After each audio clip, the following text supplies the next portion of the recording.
podcast is part of the Pod Syndicate family. For more criminally compelling shows, articles, and conversations, head to wearepodsyndicate.com.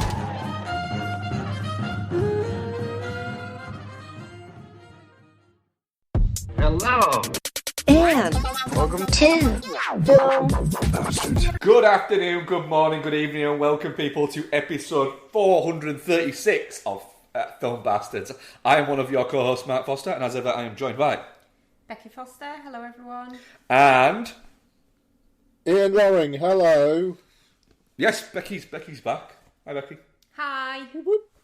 You're back after your brief hiatus. I am. Yeah. Was it fun? Missed you. Did you? Yeah. Yeah, you're an idiot. Well, what have we got this week? What have we got this week, guys? We have The Batman. I have to tell Ian off at this point and get it out there now. Ian has an earworm with me. Batman. Yeah, literally that. I can't not hear it during that piece of music now. And that piece of music is in the film an awful lot. It's a lot.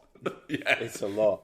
So every time that little cue of music comes up, I just hear Ian in my brain doing that. Is that It's the Batman. It's the Batman. is that the bit of music that sounds like the Star Wars music that's in the car chase, or is that different music? I think it's part of the same piece, but not that specific bit. Yeah. So we have The Batman.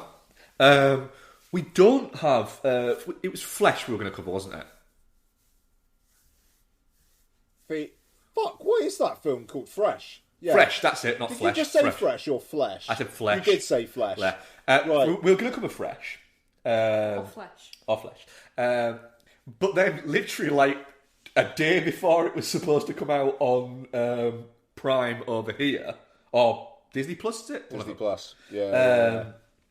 It got bumped back by 2 weeks. Oh. Yeah. Yeah, it was weird. It came out in the US, but not over here. It just got punted. It was very odd. Yeah, it really is a bit weird. So we didn't cover that. We just covered The Batman. Do you know what else we did cover as well? We covered the final film in our Men Doing Their Job Really Fucking Well over at our Patreon, $2 a month, people. If you would like to get a little bit more of this goodness. You can also find other goodness at Pod Syndicate, because we are a Pod Syndicate podcast.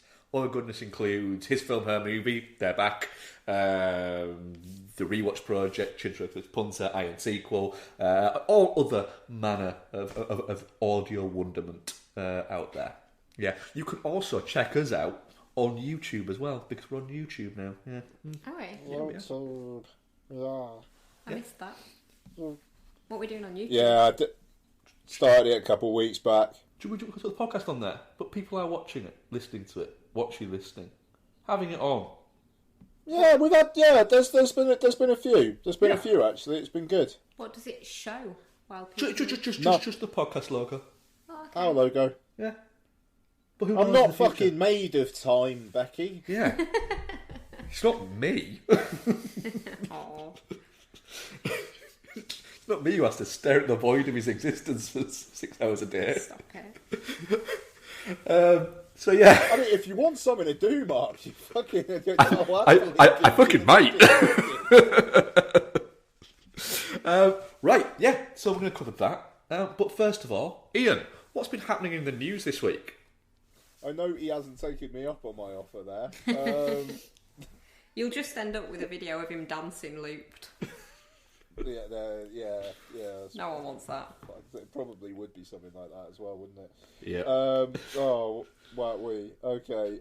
So, I want to talk a bit about Kraven the Hunter. Kraven the Hunter is kind of low-key becoming a film I'm really interested in. Is that the one that shows like casting news that's cast everyone's favourite skis, Christopher Abbott? Yes. Now, this is the thing, right? It's directed by J.C. Chandor. I quite like J.C. Chandor. Bit hit and miss, but I like him.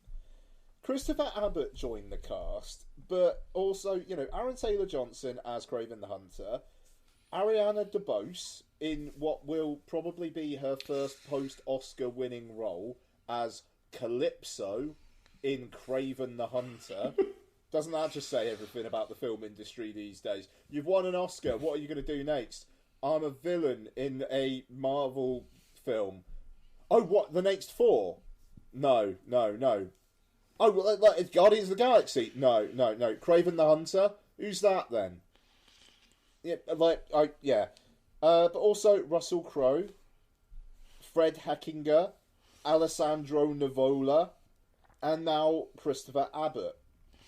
This is a fucking interesting cast. And I'm sure that all their agents are saying it will be good for their career. But I like the way that JC Chandor and whoever the casting director on this are thinking. It comes out January next year, apparently. And I will be more than happy to watch a film directed by that man with that cast on the big screen in amongst all the other Oscar season stuff next January. Yep. I am Ian Loring, and I am looking forward to Craven the Hunter. Yeah, I'm very much on board. I didn't know it was Chandor doing that, and that's made me very interested. Yep. Who knows how it's going to link to the general Sony, the Marvel Cinematic Universe, or Spunk, as the acronym popularly is known as by me. Are we coining that? Spummock. Spummock. That's what it is. It is the Spummock. So yeah, I am looking forward to Craven the Hunter. Damn it, nobody else is apart from Mark. Yep, I'm down with that. Very much down with that. Also, a headline I just read. What the fuck? Read. I've been doing a lot of overtime of late. I'm like the diametric opposite of Mark at the moment, where Mark's staring into the void and I'm just getting spreadsheet blindness. And I can't talk properly. Black Panther director Ryan Coogler briefly detained by Atlanta police after being mistaken for bank robber. Fucking hell. Fuck's sake. God. You the thing is, right now, you can picture the guys who arrested him, can't you? And I guarantee you, they all look... if we were to all draw the guys that they look like, they'd all come out exactly the same. Well, mine wouldn't. Mine would be stickmen, because I can't draw for shit. But yeah, we all know who the guys are, don't we?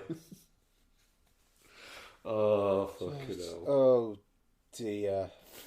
So, yeah. So the Oscar stuff, what I think we spoke about last week, looks like even Steven Spielberg calling him out and saying this is bullshit wasn't enough. Yep. So you're not even going to have the main nominees and whatnot there for the first 8 awards. Think that's really fucking sad. Yeah, it is another thing of the Academy just not knowing their own identity and desperately trying to be the MTV Music Awards. Yeah. Yeah. I would go even further and say that they're treading closer to the Smash Hits Poll Winners Party. I used to love the Smash Hits Poll Winners Party, mind. One of my, I have two vivid memories of the Smash Hits Poll Winners Party. One when Will Smith hosted it one year. Yeah, he did. Nice. Will Smith hosted it one year, and the climax to was him performing "Boom, Shake the Room" with Jazzy Jeff at the end of it. Fuck yeah. I mean, that is a it was performance. pretty impressive, not gonna lie. And the other one is when fucking Radiohead played it and played "My Iron Lung." At the fucking hell. Yeah. All this pop, and then Radiohead just come out and did "My Iron Lung." Interesting. Yeah. Oh, I really hope that's on YouTube somewhere. What's the search for? Yeah, Probably is. Yeah. So that was the news, I think. Not much else happened. Everything seems to be ticking over. You know, I think everyone was concerned with what was going on with the Batman. Well, Sam Elliott's pissed everyone off, but I don't That think was we need last to talk week. about that. We don't need to talk about I that. mean, we haven't talked about that. I don't think. Like, fucking. Yeah, I don't know. It feels very. Oh, mate, maybe just don't say anything. Thing is, I haven't actually listened to the audio of it, and I've seen plenty of people saying it's been taken wildly out of context for the clickbait articles.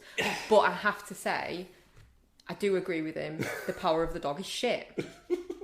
So I can't say anything about anything else that is said, but he is right. It's shit. So there we go. Stop looking at me like that. And you're not saying it's shit because there's gay undertones to it. You just think it's shit. I just think it's shit in general. But I do agree with him. Like, cowboys wouldn't walk around just wearing chaps and no shirt, because that'd be uncomfortable as fuck. Chaps are not comfortable. Well, yes, you're an actual person who actually has riding experience. Well, So. it rub into your waist. They're just no. So the whole mechanics of it rather than the actual Yeah. histrionics of it Yeah. are way out of that. You just they're not a thing you'd walk around in. They wouldn't notice that They're definitely not a thing you'd play the banjo in. the while we're on these type of things, did anyone see the again clickbait article that was doing the thing the rounds a few days ago that apparently Christopher Nolan had said that Zoe Kravitz was too urban to be in. What is it? So- And then Zoe Kravitz put a thing on her Instagram story saying, can I just clarify this bullshit story that's going around? No, I haven't seen that. Because it wasn't it like she wasn't saying it was Christopher Nolan. It was. She basically says in a thing, look, this kind of did happen, but it didn't happen in that way, and there was no racist or anything undertones to it. It's a nothingness that has been made wow. something, and I just wanted to get it out there that no. Fair enough. Yeah, she basically She's gone. yeah, she's basically saying this is a nothing story. Don't try and make it into anything, please. Yeah, she's doing fucking everything right at the moment. Fair play to her. Good, yep. Good on her. Trailers. There's been some. Yeah. So, I watched one for a film called Agent Game. We watched this one as well, yes. Right, what's this film about? No idea. Did you get really I don't confused about halfway through the trailer? I don't think I've ever seen a trailer before where I am like, I genuinely don't know what this film is about. At one point during it, I genuinely thought that I might have tinnitus because all I could hear was just blah, blah, blah, blah, blah, blah, blah. So, like, what is it? They're on a plane. And someone's trying to kill them? Maybe. Or something? I think they are agents who kidnap people to take them somewhere else to torture them, and then something goes wrong, and I don't know. But it's got Jason Isaacs and Mel Gibson in it. Oh, I like Jason Isaacs. Yeah. I'm looking forward to the same people who decry anyone who works with Mel Gibson tying themselves up in knots because they like Jason Isaacs. Yeah. Yes. Yeah, I don't know. I mean, even though it kind of looks like Mel Gibson could have done all of his scenes completely by himself and nobody else actually knew that Mel Gibson was in it. It does look like Mel Gibson did all of the scenes in a Walmart car park. Yeah, fucking, like, honestly, I genuinely have no idea what that film's about. No, I watched the same trailer and I literally turned around to you, didn't I, Max, after it and was like, that looks boring as shit. But during the COVID times, I reckon it could have been a lead review. Yeah, it probably would have Like, properly, like, the fucking, like, April, May, June period of COVID. been. We'd have been like, I really we think bring that you could the have been new. a lead review. Yeah, it could have been. Because, like, the cinemas opened again in, like, August, didn't they? So, yeah, like, April, May, June, July, that fucking corridor. What the fuck did we review in that time? It was a tricky period.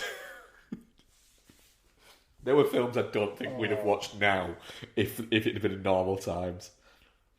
No, I just remember when Capone came out, it was like, fuck me, we've actually got something to talk about here. It's a Tom Hardy film. And then it was Capone. And it was Capone. That was a shame. Like, God, we did the Jesus Rolls. That was 1 week. Fucking hell, I'm blacking out. We still managed to put a show out a week. But what did we talk about? Artemis Fowl. I remember when that, it was like, holy fucking shit, we've got something. What else was there?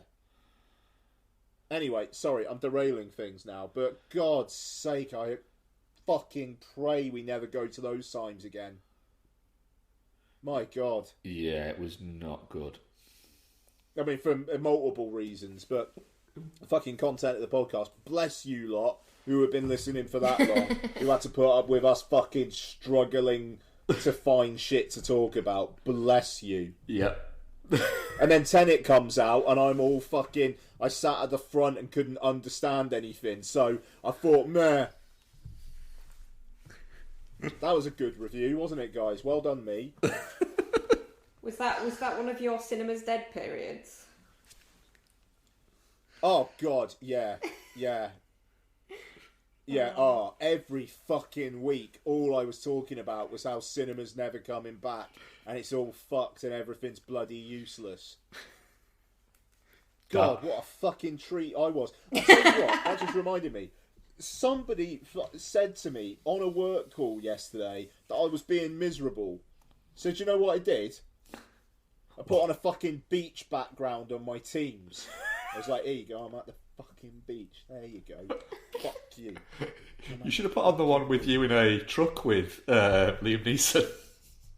Oh, mate, God, seriously, if I could import my own ones, I'd do that one from that Yakuza game where it's the Japanese dude in a nappy. Oh my God, that was the one we reviewed. The Liam Neeson ice trucker one. The Japanese dude in a nappy. And we would have. We would We have. would have, yeah. No, Liam Neeson what? On the ice trucking? Yeah. We reviewed The Ice that. Road. That was a main review. But I mean, at least at that time though, it was like studios had sold enough of their stuff to streaming, because that was the second lockdown. Yeah. The first one was like where they were just pushing everything, so nothing was coming out on anything. No, we must have done some really fucking ropey shit in that point. Oh, absolutely. At least with the second lockdown, it was like, okay, Netflix have doubled down on, we're going to give you a big thing every week. And, Amazon Prime were doing that, and Disney Plus were kind of, like, hitting you with things every now and then, you know. Like, just, honestly, listeners, bless you. What a miserable cunt I was then. I sound like a miserable cunt now, and I'm not. I'm very happy. What other trailers did you watch? The Unbearable Weight of Massive Talent. Tell you what, first trailer, the Red was Band. all right. Yeah. Second trailer, I am fucking down for this. My boy Paul, my boy Bart. I've already said to them, right, gents, we are going to go and have some drinks, get pissed, bring some beers in, and we're going to watch The Unbearable Weight of Massive Talent. Yeah. Let's go. That's going to be that Friday, the 22nd of April. I'm going to be fucking annihilated watching that, and I'm going to have a ball. It looks really fun. It does look incredibly fun. Yeah. It looks like It looks like Nick Cage just essentially sending himself up, but not in a "oh God, no, what's happened" Nick kind of way. In a "this feels Nick Cagey," and I like it. The great bit where he's like, "Is that supposed to be me? It's grotesque. Yeah. I'll give you $20,000 for it." It almost feels like that's something that has happened to Yeah. Nick Cage. I just love what Nick Cage is doing now. It's like, yep, Nick Cage, yep, I'll watch it. Yep. Fucking right. And like him and Pascal, I'm really looking forward to the relationship that they have. Like the bit at the end where it's like, I don't want to shoot you, I love you too. Like, yeah, okay, great, let's go. Yes, please. I think because this trailer makes it look like they actually become friends. Yeah. Whereas the first one made it look like it was, he gets there and straight away he gets like charged with helping out the what's it? Yeah. Yeah, I'm very, very excited for this. Few more? Sure. Yeah, so The Bubble. Anyone watch this? Yeah.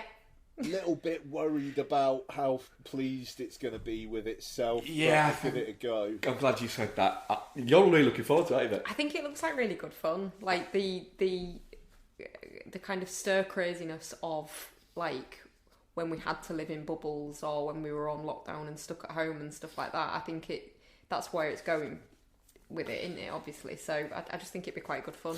The thing is, the idea of it, I'm already like, I don't know, go away. However, the bit that is making me kind of go, alright, this might be fun, is David Duchovny going, "Stop being Benedict Cumberbatch" to that guy. Yeah. Is fun. I really, really hope it just plays up David Duchovny's like Botox face, not being able to do anything but form very simple words. Like, honestly, I think he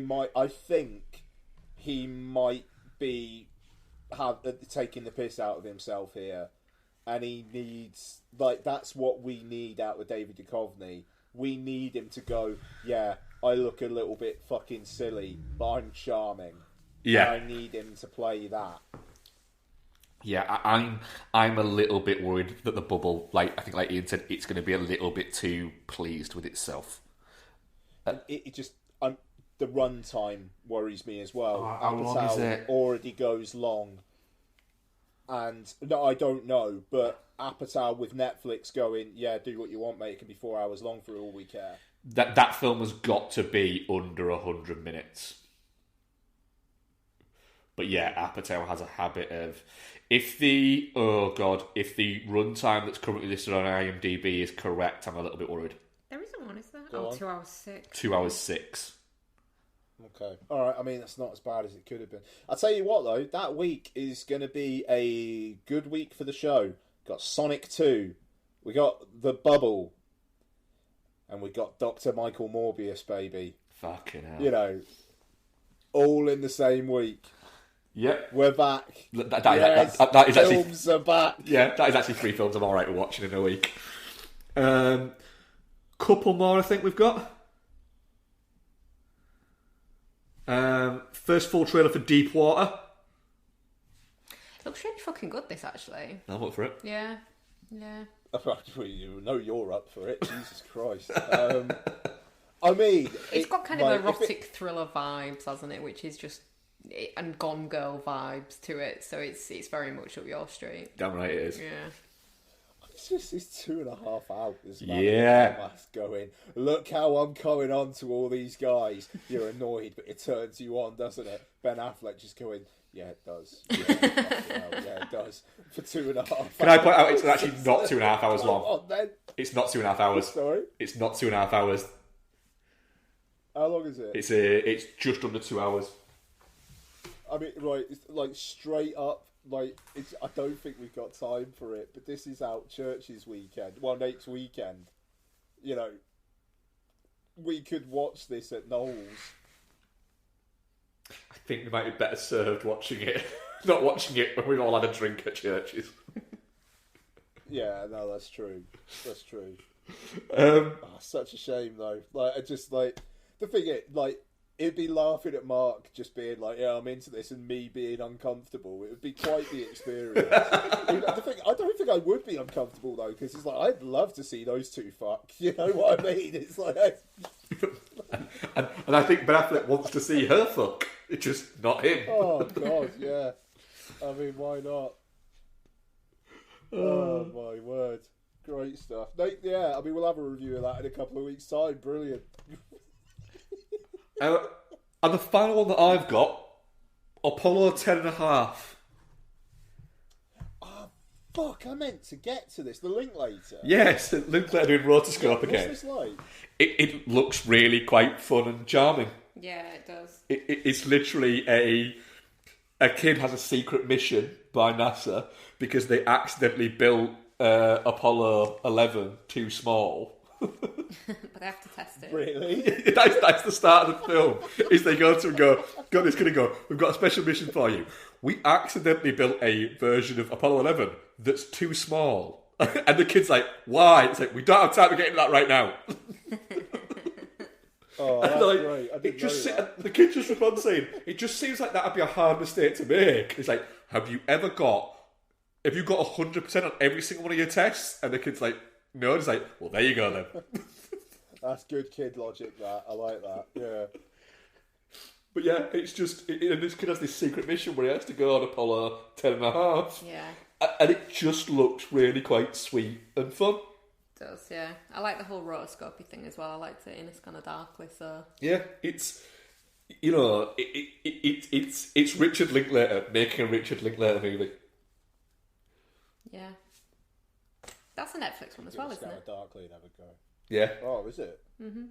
When's it out? Literally, I think April, something, mid-April. Let me double check. Apollo. Try to work out how to spell Apollo. Apollo Do the second week of April, so we got something to talk about on the show when I'm in Spain. That'd be good. Have you found it, Max? 1st of April. 1st of April. It says, hang on. Oh, so it's the Bubble and Morbius and Sonic week. Bloody hell. Fucking hell, got a stacked week that week. 2 of them are Netflix ones though, so that's Yeah. easier. Yeah. If there's nothing out on the 8th, I'm in Spain the 8th to the 14th, so it would be handy to maybe push something to the week after, so we got something for main review. I think we could do that. Just FYI, but yeah, cool. All right, nice one. Right. Any other for trailers? Anyone? Yeah. Right, give me 2 seconds. I'm going to get the old IMDb thing up so I can do their whatever their terrible take is on what it's about. Right. So, The Batman. It's finally out. It's finally out. We've all seen it. Everyone's seen it. It feels like it's been a kind of a big deal. Written and directed by Matt Reeves, starring Robert Pattinson, Zoe Kravitz, Paul Dano, John Turturro, Jeffrey Wright, Peter Skarsgård, Colin Farrell, Andy Serkis. I'm informed a guy from EastEnders is in it. Yeah, yeah, he is. And yeah, we're all spoilers all of the time, remember, folks. So we're all spoilers all the time. If you haven't seen The Batman yet, we're going to get spoiled straight away. Barry Keogh's in it. You didn't give people much chance there to switch off, did you? Yeah, well, it's their fucking fault. But what's it about? Who is this Batman guy? Who is he? Do you know what we could do with before they made this? Some kind of backstory. Some kind of backstory. Yeah. I feel like reading an Throw origin people story. in at people. So the IMDb says, when the Riddler, a sadistic serial killer, begins murdering key political figures in Gotham, Batman is forced to investigate the city's hidden corruption and question his family's involvement. Ian, Yeah. The Batman. It's 3 hours long. There's no getting away from it. It's 3 hours long. Now, Personally, I don't mind 3-hour long films, but I do frequently say that criticise films have been too long on the podcast. But I also think that if a film is 3 hours long, it's got to earn the right to be anything above 2 hours. I think you've got to earn that right. Loaded question. Does The Batman for you earn the right to be 3 hours long? Not particularly. I think it earns the right to be about 2 hours 20, 2.5. But it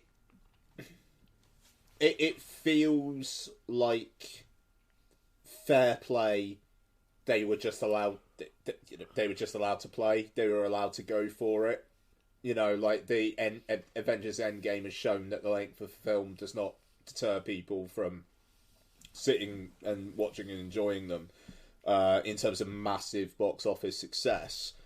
And I think it's to Warner Brothers' credit that they've actually gone, do you know what, let Matt Reeves do his thing. Apparently they tested a shorter cut and it didn't test as well.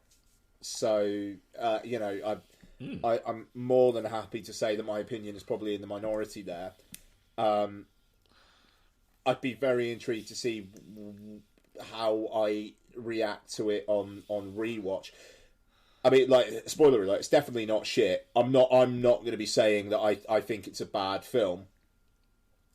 But the Twitter is designed to provoke reactions out of you. The algorithm isn't necessarily stuff that you actually want to see. It's stuff that's going to jab you in a positive or negative way. So over the days before the Batman came out, all I was seeing was people I follow liking random tweets talking about how it's a fucking game changer, it's the best, blah blah blah. And then I watched the categorical worst take you can have on films. Game changer. The game doesn't need changing. The game has had him a fucking change. That and ambitious failure. So failure. Yeah. It's a 4 out of 5. It's a good film. I enjoy it. There are bits of it I definitely like more than other bits. But I appreciate what the last half hour is going for, but it felt I don't know, the whole Riddler arc. I'm not satisfied by it. If I'm being honest, and we'll get into it. Yeah, I think we need to on that because I think we might have similar views on this. Okay, interesting. And I'll be honest, the Penguin was such a I am enjoying the fuck out of this performance from Colin Farrell, that the fact that he's not in the film for probably the last hour and 20 minutes. I'd say, yeah. Yeah, like it let air out of the balloon for me there. But I thought Robert Pattinson was decent. I thought it was a great idea to have him just mainly be in the Batman suit as opposed to being Bruce Wayne. I think it's going to be interesting to see him be Bruce Wayne more in the sequel and how they deal with that. I mean, Paul Dano, we'll talk about him. I'm pretty fucking mixed. Zoe Kravitz and Pattinson have great chemistry. Not too much else with Kravitz, I don't think. It was a little bit disappointed by what her role actually was. But I thought it was a great world. I thought it was atmospheric. I thought it was moody as fuck. Everybody's been saying it's emo. It is. I don't necessarily think that's a bad thing for this portrayal of Bruce Wayne where he is. I kind of feel like I'm wrapping up when we're only just talking about the film, but I like the Batman. I think I'm gonna like everything that comes out of it after more. Bex, approaching the Batman in a different way, going for it as more a mood, atmospheric thing rather than not superhero, but a superhero that's superpower is he's a really rich and he's the world's greatest detective thing. Is that a good angle for you? Do you prefer it, or do you prefer your Batman with nipples and a back card? Do you know what? I've seen a lot of people going, "Oh my god, I really like the Batman. Christopher Nolan's films can get to fuck." I like all of the Batman movies, and they all exist within their own spheres, and they all satisfy different elements of that. You've got the Adam West ones, which are fun and camp and just of its time. You've got the mid-era ones, which are all just a bit daft, including the Tim Burton ones. They're also daft. They're just dark and daft. So they're all doing that similar thing. Then the Nolan ones are their own thing, and then this is its own thing, and we just don't talk about Batfleck. So it's, they all have their place. The least less popular song from Encanto. Yeah. I don't see why there's this kind of thing of like you have to pick a player. I like them all. It's I even like Nipply Batman with Alicia Silverstone. It's fine. It's that thing of having to decide. Well, no, this has to be better than this. Therefore, this is shit. Yeah. Which is a bit like, well, no, they just it don't work like that. I think tonally and thematically, this borrows very heavily from the Nolan movies. There are bits in it where they've obviously gone, oh, actually, that's a cool idea. Like the whole, she doesn't have cat ears. She has something that looks like cat. It makes it look like cat ears. Trying to force it into a more realistic, reality-based idea, but still having the nuances that take it to not being midnight to being 3 o'clock on the clock of reality. Yeah. But like there's bits in the Nolan trilogy where Batman's Bruce Wayne is a bit angsty. This takes that and takes it a bit further. It's kind of, there's a progression there.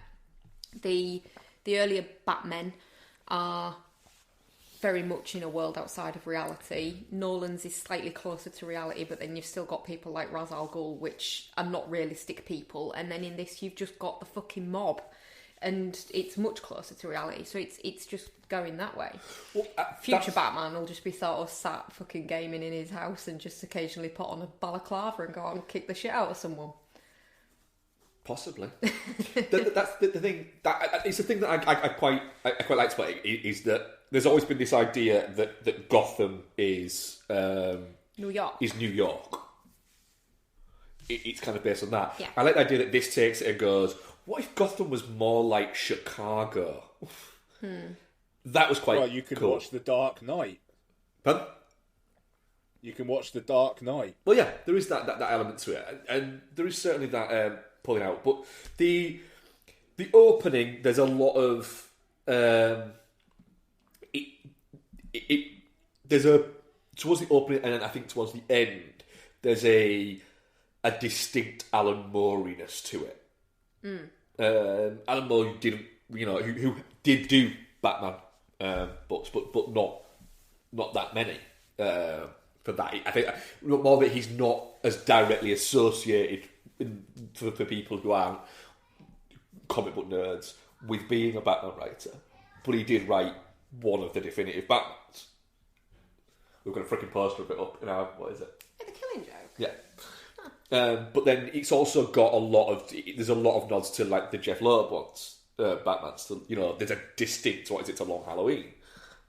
Within maybe not the story or anything like that, but in the framework of how it's pitched, I think there's certainly that's there. But it is a very emo-y feeling, is it? With having a Nirvana soundtrack that's kicking on there. I think it's right. You point out there, Ian, is you spend an awful lot of time with Pattinson as Batman, and very little with him as Bruce Wayne. And we mentioned that, didn't we, when we came out in the cinema? We did. I said I was really glad because his hair as Bruce Wayne is heinous. Yeah, she would have had his hair. It's fucking awful. A man that rich, why It's would he not have that great. greasy hair? The idea was he wanted it to be a little bit Kurt Cobain-y. Did Kurt Cobain have particularly greasy hair? I mean, he liked his heroin, so I don't think washing his hair was... Wasn't Kurt Cobain's hair just long, though? It wasn't, like, awful fucking 90s bangs. Curtains, was it? I didn't see what it to be Kurt Cobain, to have that idea towards it, but also he still comes from an Ivy League background. Yeah. The Bruce Wayne hair is shit. And if he cut it, if he grew it and cut it into that, I feel really fucking sorry for him having to walk around his daily life. I'm sure Pattinson was alright for those few months. I'm sure he got by. I wonder if he did or whether it was an awful wig. It was his hair. Gross. Anyway. He's cut it again now, look. He has cut it again now, yes. Yeah. Sorry, we got a bit off track. I will say I agree with Ian. I think it's too long. I think it's half an hour too long. I do think it's too long. I don't think it doesn't feel boring at any point, though. No, I wasn't bored, but I did lose, not interest. I did think that everything that happens from when the Riddler gets captured to the end was a little bit like... Said to you, didn't I, when we came out, while we're still in there, I whispered to you, how is Paul Dano just more scary to look at than the Riddler? Yeah. He's a good actor, though. I'm guessing he's probably not that creepy in real life. I'd hope not. No, I mean, I don't know. Apparently, he's a lovely guy in real life. You know, he's got like a kid. He's married to Zoe Kazan. You know, and he's got such an odd screen presence, hasn't he? Though he's uncomfortable to watch and stuff. Yeah, he does, but I don't know. Like, I thought his reaction when Batman's like, "No, I'm not with you. This is fucking insane." He's like, No. It's just... yeah. No, mate. The thing is, I think I'm a lot closer where you are with it, Ian. I'm very 4 out of 5, and I'm very happy with 4 out of 5 on it. But I want to watch it again because I have a feeling it's either going to go a little bit further down or shoot up again. And I think that Dano, as an actor, as a character actor, I think he straddles that line sometimes. Where I think he's very, very good, but I think even when he's been very, very good, he can have those moments that jump out into him being a little bit, I'm not sure here. I think he's great when he's in the Riddler costume and he's menacing. But as soon as like just that sequence, he's not. I don't find him scary. I don't. It just... Oh no, I didn't mean that bit. I meant the bit in the cafe when they go to arrest him. He's like properly like fucking hell creepy in that. I don't even find that though. What's he doing? He's just like fucking asking someone to put a question mark in his coffee. No, he draws that himself. Yeah, he draws that himself. Oh, right, he draws that himself, does he? Okay, he's like got really good coffee art skills. Okay, fair enough. He's doing it with the stirrer, isn't he? He's drawing it with the stirrer. That's why he holds up the stirrer at the end. Can you draw things? Okay, fair enough. I didn't know you could draw things with a stirrer. Maybe that's a very boring insight into the way my mind works. I thought the attention to details that have the shot of him actually be able to draw it out was actually quite good. Actually, yeah. I quite enjoyed that. But yeah, Frankenstein era Robert De Niro was very good in it. Oswald Cobblepot should have had much more screen time, and I hope he does in the sequel. Yeah. Well, he's got his own series. Yeah, I know, but that's not a movie though, is it? So you won't watch it. Yeah, no, I probably won't. I will 100% watch 6 to 8 episodes of Colin Farrell doing that. Like, 100%. He is properly, like, fully unrecognisable, though, isn't he? Like, you see all this, oh my god, blah, blah, blah, is unrecognisable in their new role as Pamela Anderson in Pam and Tommy, for example. No, she isn't. She still looks like Lily James, just in a blonde wig and with her tits out. I always think it's amusing with these ones, like the Lena James one. When they did that, it's like, how have they done that? It's like a makeup And a wig. And a push-up bra. But the thing is, I've very much enjoyed, just moving away from the film a second, just Colin Farrell doing the press for this. Because he seems to have done a lot of the press for this. But what I really enjoy about whenever you see Colin Farrell doing press for stuff is how much he fucking loves movies. He fucking loves movies. Like, he loves talking about movies that he's seen, movies that he's looking forward to. Him talking about the fact that it was fun. It was this idea that he was going to be wearing these prosthetics, and it was different, and it felt a little bit weird, and he wasn't quite sure. He said that when he got there, like the first day, he was like, I didn't know it was that much fucking prosthetics. All right, fuck it, bring it on. This is cool. But yeah, I like it when you find out that actors actually fucking love movies. Yeah. It's fucking cool. Because you always think the directors do. But sometimes actors can act a little bit too cool for school on it. And it's a bit like, Well, yeah, but then the ones who fucking love it, it's like, yes, I like that. Yeah.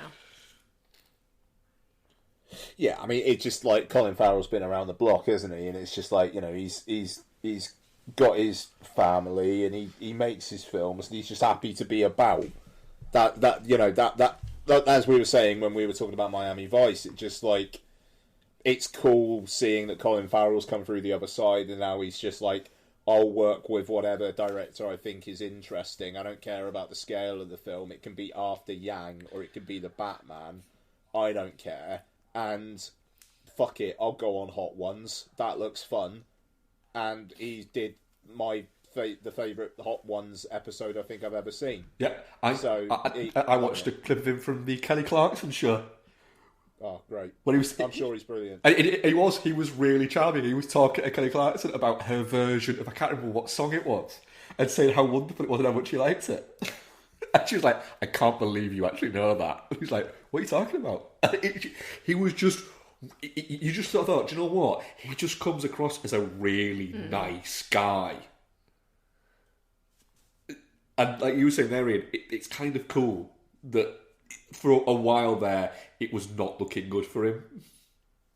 Yeah. I enjoyed, John Turturro as a bad guy. I think Turturro plays a great bad guy. I thought, because when he first sort of came on and then he went off again, like, and it was quite a brief initial appearance, wasn't it? And I was like, recognise that guy. And it came back and it was John Turturro. I was like, very excited for that. I like John Turturro and stuff. I also enjoyed Andy Serkis as a slightly more forceful Alfred as well. Just on those points, I like the fact that John Turturro is very, very underplaying it, but not in a kind of like, look how much I'm underplaying it kind of way. He was really, really strong. And again, it's like, yes, he's in it for longer than Farrell is, but once he's gone as well, and it, you know, I think it's just because I'm not as bothered about the relationship between Batman and the Riddler in this film as I am between Batman and anybody else. And then the ending where, yes, all right, the Riddler's plan all along was this, and, you know, like having the people kind of doing his bidding thing. I think that's a really interesting comment on today, but then it also leads to an action scene at the end where it's just Batman going up against randoms who are dressing up like the Riddler. Yeah. And it's like, there's barely any fucking threat to this at all. Yeah, it didn't feel... that's what I didn't like. I would have preferred it to have been the Riddler was on top of the scoreboard. Rather than just these essentially fit. And I get the social commentary it's going for. I absolutely do. I don't know. I personally, I kind of checked out a little bit because he's not, by that point, he's not fighting the Riddler. No, but he's fighting the effects of the Riddler. Yeah, but I don't know. That bit didn't click for me this time around. I don't know, because it's again, it's kind of what the Joker's got going on in Dark Knight. It is, yeah. But with his minions. But once the Joker himself is. You don't see him fight any minions anymore. He's fighting the aftermath of what's happened. Yeah, I guess. Yeah. And I mean, I don't know. And again, maybe it's just something about the performance, but it's just Heath Ledger as the Joker is this fucking engaging. What the fuck is this guy gonna do next? Person. The Riddler. He's a bit of a loon. He's just a fucking damaged guy. You know, I mean that's kind of all there is to him in the end, which I mean I think is kind of conceptually interesting that he's not a supervillain. You know, he hasn't got all these he's not Jim Carrey in Batman Forever.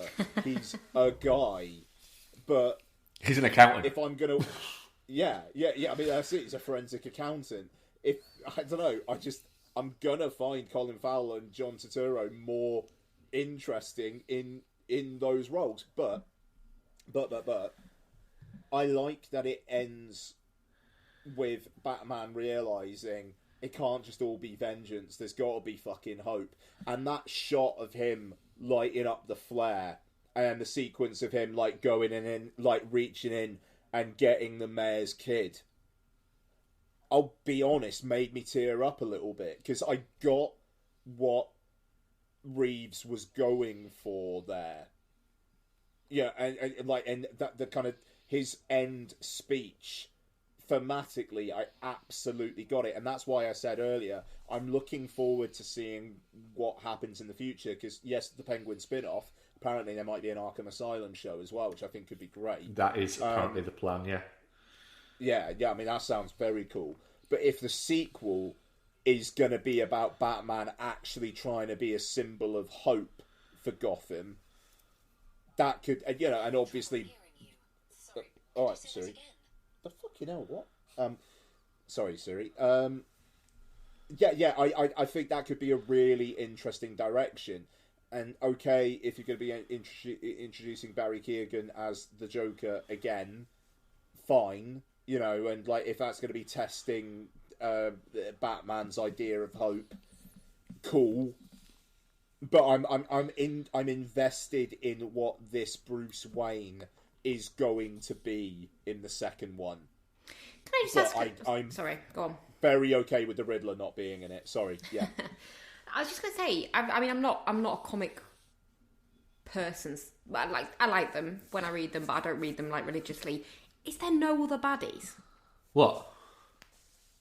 Other than the ones that have already been done? The Joker just feels done to death. Yeah, there's a few, yeah. He's got a great rogues gallery. That's the thing. There's so many fucking villains that Batman can have. I mean, don't get me wrong. Barry Keoghan as the Joker, I'm intrigued to see it, and I'm sure he'll be very good at it. But I just feel like there must be other stuff they can explore other than just doing the fucking Joker every time. I saw somebody on Twitter talking about Jesse Buckley as Poison Ivy the other day, and it was just that's interesting. But then Poison Ivy's been done. There must be some that aren't. I want Calendar Man. Calendar Man, yeah. I want Calendar Man. I think what about Condiment Man? Yeah, the thing is, there's all these. There is a lot that they could do stuff with. Can I just as a counterpoint to what you were saying, Ian, that scene with the flare? Yeah. I really liked that for the most part, but one bit of it really took me out of it. In that, when there's all these guys trying to lift that metal framework stuff off the mayor's kid, and then he goes over, they all move away, and he lifts it on his own. That really bothered me. He's not supposed to have any kind of superpowers. He's just a rich dude. Why could he lift that on his own? If he'd gone and joined in and he was the final bit of force they needed. That bit? Yeah, they all kind of moved away when he got there with the flare, and he lifted it on his own. And it really bothered me for some reason. Is it maybe he could see better? Yeah. Because he had the flair. I loved the bit where again, he was the kind walking back across though, and they were all following him through the water, and you could just see it as like a shadow thing. That was good. I mean, that's the thing. I mean, like, Reeves has got a fucking eye, you know. I mean, like, that's obvious. And the like I say, the world building aspect of it, I think, is fucking incredible. You know, I mean, like, the production design in the film is on point. And that the car chase, which is really the only action sequence in the entire film, is fucking the locking the camera just at like the side of the car, watching them drive. That's fucking brilliant. That's a very, very cool way of shooting that.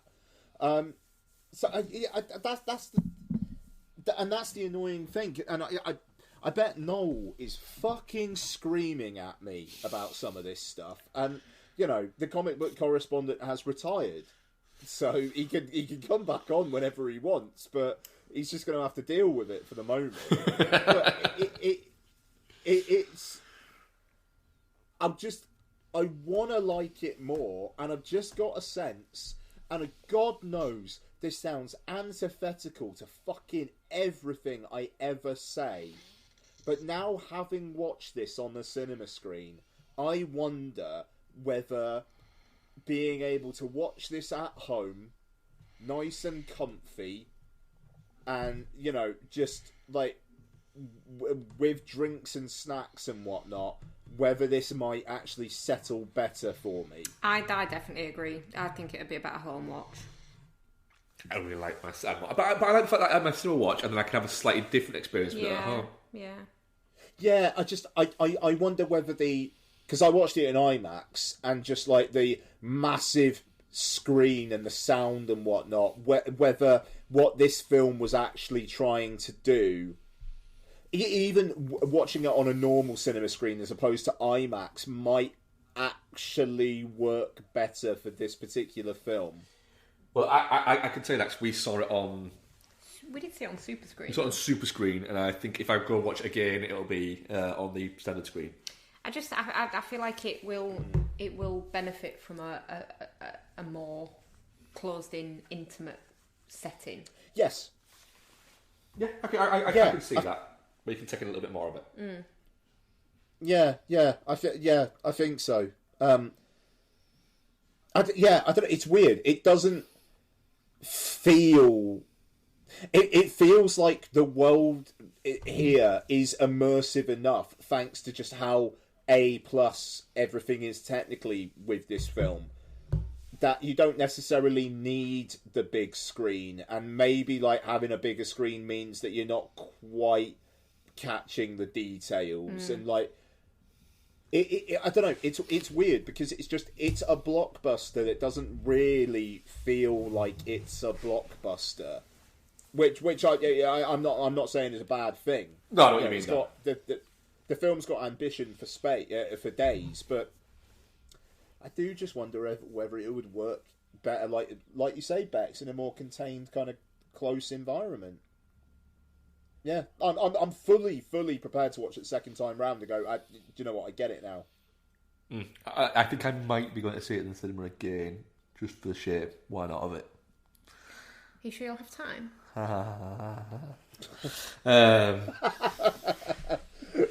Methinks you've been saying that kind of thing a lot to him, Matthew. Tell you what, he's got some chores to do, some repairs and stuff around the house, so he'll be busy for the next couple of days. Damn right I will. Definitely not shit. Yeah, one thing we've not mentioned, I loved the fucking growly, nasty, grimy look of the Batmobile. Yeah, the Batmobile was fucking cool. The Batmobile was amazing. All right, a couple of other things then that I probably should have mentioned earlier is I do like the fact that the introduction of Batman it is literally the film saying, yeah, this is a different type of Batman, where he just over the top beats down that guy. It's very much a... He can beat the shit out of him. Yeah, it's very much this is a different Batman. This is a brute force Batman. But it's interesting though that like the whole no kill thing that really comes into it later on. It kind of feels like he's leaned into that more as the film goes on, because here, frankly, it looks like he just beat that guy to death. Yeah, it looks like he like literally someone could turn around and go, holy shit, Batman, you just killed that guy. He went, yeah, but I didn't mean to. I didn't shoot him. It's not my fault if he's got a weak face. It does feel a little bit like that. I like the kind of introspective self-doubt element as well, like his monologuing, whatever, like when he's talking to himself and he's doing his journaling, and he's like, am I making an impact? Does any of this have any effect? Or is the city too far gone? Like that kind of thing of it. Because like normally Batman's just fucking playboy millionaire Bruce Wayne and Batman. And he's got, you know, a level of confidence that's linked to his status in the world, whereas Pattinson's Batman's a bit more like, I don't fucking know if I'm doing out here, but I'm doing it anyway. Yeah. I do need to see Bruce Wayne just fucking some randos in the next one, though. Like, we haven't had a Batman who fucks. Well, Christian Bale does in The Dark Knight Rises, but it's the Nolan version of sex, where it's very, very, very serious. Yeah, you want casual sex Batman. You just want messy sex Batman. I mean, Pattinson and Kravitz, like, really should have just gone for it at least once. Because, like, the one time Zoe Kravitz kisses him, it's like she's kissing a fucking mannequin. He's just he's got too much emotional shit going on. He does, but, you know, I don't know. He's a virile young man. Go fuck some girls. I mean, I would say I think it'd be very hard to not have sexual chemistry with Zoe Kravitz. I think Zoe Kravitz could just, with a door. Yeah, I think if Zoe Kravitz was stood just next to a lamppost, she'd be like, that fucking lamppost definitely wants to fuck.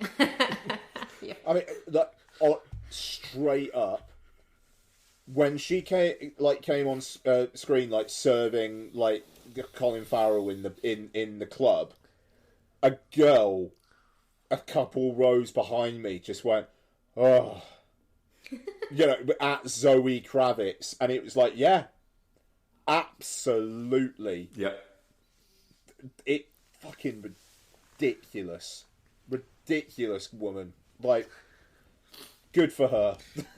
Yeah. And she's with Channing Tatum, which is incredible. That's such a cool couple. It's Did you see the video of Channing Tatum and Jason Momoa going to the premiere of The Batman? No. Basically, they were filming something together, and they basically just decided that they were going to go and support her. And so just literally just fucking hopped on a private jet and we're coming to see you. Oh, that's great. Good. Have him and Lisa Bonet got back together yet? Yes, they have. Yay! Oh, that makes me really happy. That's nice. Yeah, probably now. Oh. Has he got rid of his dad bod? Is that why she's accepted him back? He is getting rid of his dad bod. Good. Because he's getting in shape for Fast and Furious. Oh, that makes me really happy. Can you imagine, though? Can you imagine looking like Zoe Kravitz looks and then looking at pictures of your mum when she was younger and going, fuck's sake, I'm this hot and I'm still not as hot as my mum? That must be really disappointing. Well, we're all definitely not shit. Yeah. Should we do some what we've been watching? A little bit of breaking news. It's comic book related. Black Adam has been pushed back. Not COVID-y stuff. Apparently, this is all just production delays. Is that because they haven't actually made any of it yet? Well, July 29th to October 21st. The DC League of Super Pets will be taking Black Adam's spot. Oh, God. I'm fucking looking forward to that. So Keanu Reeves is Batman. Come on, let's go. Yeah, fair. Isn't that also a Dwayne Johnson one? Yeah, it is, but Keanu Reeves is Batman, so it doesn't matter. Didn't he play Superman's dog? Yeah, Crypto. Yeah, it's the film that's going to backdoor Lottie finally like watching superhero movies with me. So it needs to work. Because because God knows she won't do it at the moment. Blah, blah, blah, blah, blah, blah, blah, blah, blah. So, yeah, this is interesting, though, because Black Adam goes back to October. The Flash was supposed to be November, and Aquaman was supposed to be December. So, The Flash, I think, is going to be the film that goes up against Avatar 2 at Christmas, and Aquaman's going to be pushed to the year after. Yeah, I can see that. And the thing is, The Flash, DC comic film, Michael Keaton as Batman, Batfleck is in it as well, apparently. Yep. Versus Avatar 2. That's going to be a real interesting fight. Yep. Never bet against Cameron. Never bet against Cameron, don't get me wrong. But will they both just survive together and just both make massive bank? I don't think... Or is it... I don't think anybody at all gives a flying fuck about Avatar 2. Nobody cares. However, what will happen is, weirdly, for a 3-week period in time, everyone still won't care, but will go and fucking see it, and then nobody will care afterwards. I won't see it. You've still not watched Avatar, have you? No, I haven't, and I'm not about to change it. I want to go to my deathbed and having not seen Avatar. That's fine. This...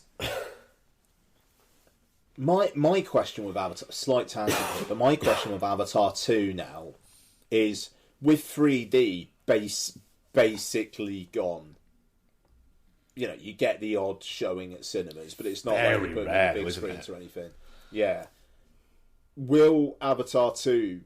Will James Cameron go, nah, if you're doing it in IMAX, it's got to be 3D IMAX? Is he going to insist upon that? Or is it going to be, look, James, we're going to make enough fucking money anyway, let's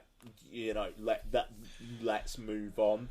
I'd be real interested to see what happens there, because I'll be honest, I mean, like, Avatar, that 3D was the single best 3D experience I had in the cinema by, like, a mile. As we know, I'm not a massive fan of Avatar, but the 3D in it was incredible, and I think I'd be more interested going to see it in IMAX 3D than I would in pretty much any other format, because it's a theme park ride. That's my stance on Avatar 2. It'll be fucking interesting. It's coming out. It is coming out this year. Unless there's like another COVID wave or something like that, it's fucking coming. But the whole idea of the sequel to the biggest film of all time, 13 years hence, now in a world where comic book movies are blockbuster movies, essentially, what happens then? Yeah, it's just a...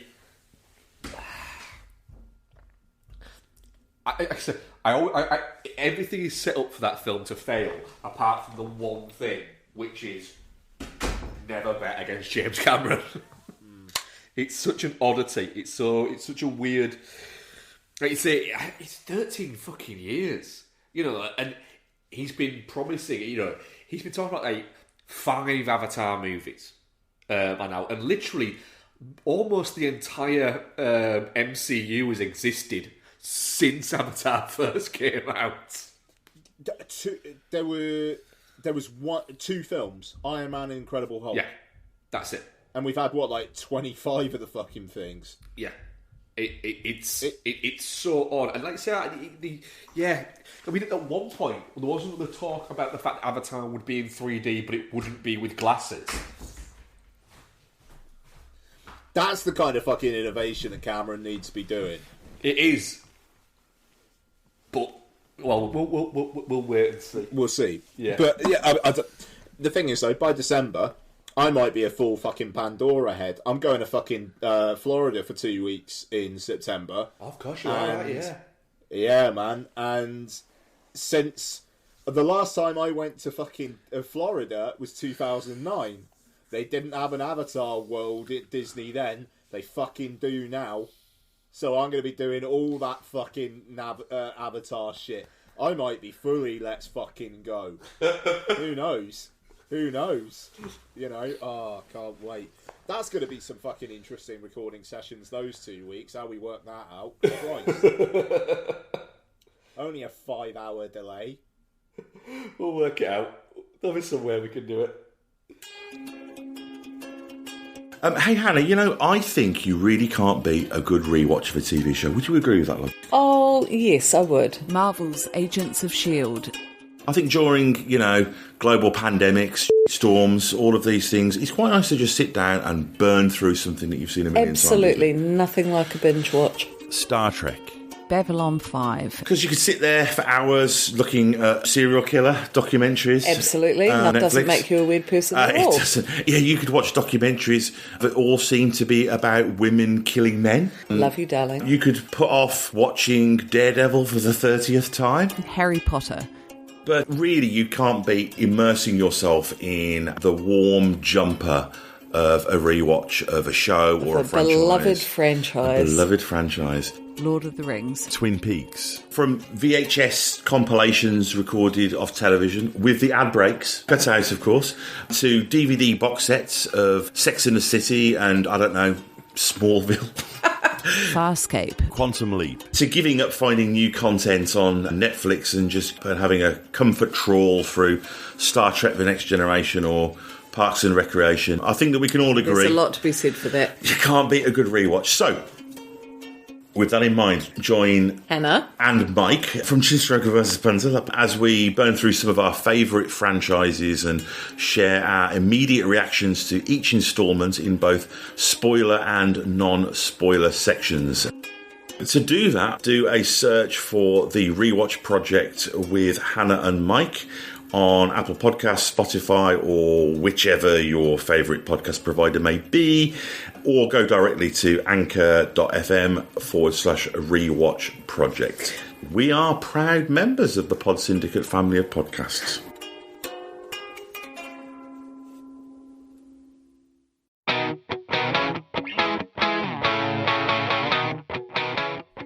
Have you ever wondered what so-called family films will scar your kids forever? Putting 4 or 5-year-olds in front of this movie, it's like, if they didn't know what death was before this, they're going to know it after it. They're going to know it after it, and they're going to be freaking terrified. And they're going to be questioning you. Yeah. Or do you have the slight suspicion that your loved one has a cold, dead heart? Yeah, the Dark Knight has got like all the orphans and like, oh no, we're going to die. They did not build up those orphans at all. In my head, it's like, kill them. Then look no further.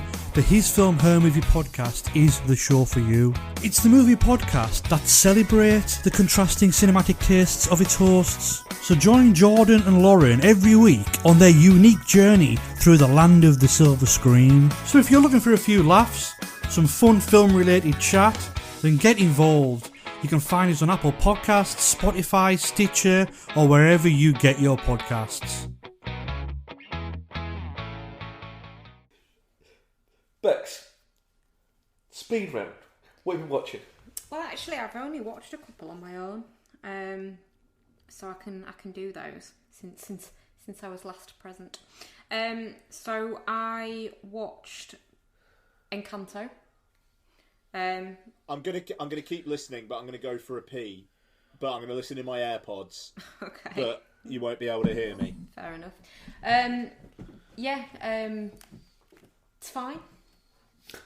It's fine. It's fine. Encanto, it's fine. Why? Why is it so big, Becky? Why is it so big? Because I don't understand it, but it's the one fucking film Lottie will watch. I'm going to leave you with that. Yeah, it's fine. It is what it is. It's nothing particularly groundbreaking when it comes to that type of movie. There's some alright songs. It's got a nice enough story. Nobody talks about Bruno, and it's fine. Which is the runaway hit from it, and not the one that is nominated for an Academy Award. Well, yeah.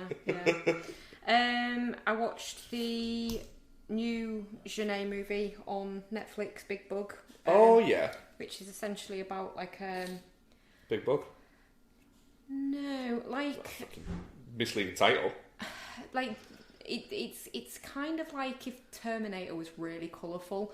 So there's like AI that's been built to help people do things, and conceptually. That's not what the fucking Terminator's for.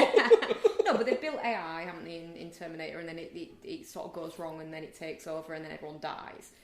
It's kind of similar in this. So they've built these like robots and shit to help around the house and to help with day-to-day stuff, and then they kind of become sentient and start attacking people. And Correct. this one lady, her smart house and her like domestic robot and stuff actually quite like her, so they lock her and everyone that's in the house at the time in the house and won't let them out. But then the robots that are in the house want to make people feel more comfortable. The people that are trapped there with them feel more comfortable by being more human, so they try and like become more human by learning humour and flirting and stuff like that. It's just a really odd take on like the whole what would happen if AI became sentient, and normally it's all really, really dark, whereas in this one it's just like not. Like a toaster flirts with them. No, so there's like someone stick their dick in a waffle maker. well, the lady, the neighbour from over the road who gets trapped in the house with them, she has got a personal trainer. I'm doing bunny ears robot, which is a leisure model, let's say, if we're using Blade Runner terminology. And A pleasure ball. basically, yeah. And he's kind of fallen in love with her, but he's been programmed to. But then he comes over to the house where they're all trapped from the house where he lives with the neighbour to find her, and the house lets him in, but still won't let them out. But then he gets shot, I think. But he's still kind of sort of awake. And then they try and like learn, because he's more human than them, because he's a further along model. They try to learn how to be human. It's really quite funny. I don't think you wouldn't like it because you don't like Janae movies, but it's very much his style. That kind of Yeah, it literally is. Yeah, just thinking about it is making my teeth itch. Yeah. I liked it. It's good. Good. What else did I watch on my own? Oh, I watched The Hitchhiker's Guide to the Galaxy. Just because I fucking love The Hitchhiker's Guide to the Galaxy. How did that hold? Nice. Fine, actually. Yeah. I always forget how attractive Sam Rockwell actually is. Yeah. He's looking good as Zaphod Beeblebrox. Yeah, do you know what? It's fine. I think the affection that I hold for it stems from the fact that I really love the book. The film does not hold up to the book, but it's kind of a linked affection, if that makes sense. Yeah. And then I watched The Fall. The what's his face one, Tarsem Singh. Yeah. Oh wow. Yeah, it's stunningly beautiful to look at. And my big takeaway from watching it before was just that it's stunningly beautiful to look at, but that the kid was really annoying. Watching it now, I really, really enjoyed it this time round. She wasn't as annoying. I think her whininess is more understandable when you sort of really look at how manipulative he is with her, like with him making her get the morphine and stuff so he can try and kill himself and all this kind of shit. But the way that so that the fantasy story that he's telling her, which makes up the main chunk of the visual of the film, is a really interesting story in itself. The story of him in hospital telling her the story is interesting. The two of them linked. The bits where he's telling the story and then like the character that's talking at the time will say like, right, you need to go to bed now. And it's like, what? Oh, okay, that's him saying it. Really kind of links the narration of the story to what you're watching. It's really, really fucking good. Really enjoyed it on rewatch. Good. That's me. That's everything I've watched on my own since I last spoke to you all. Cool. Do you want to do your what you've been watching, Ian, and then I'll do We'll do ours that we watched together this week, and I'll do mine. Excuse me, mine. I watched on my own. Only one, excuse me. Sounds like you need to stop talking for a second there, mate. So yeah, I'll kick in.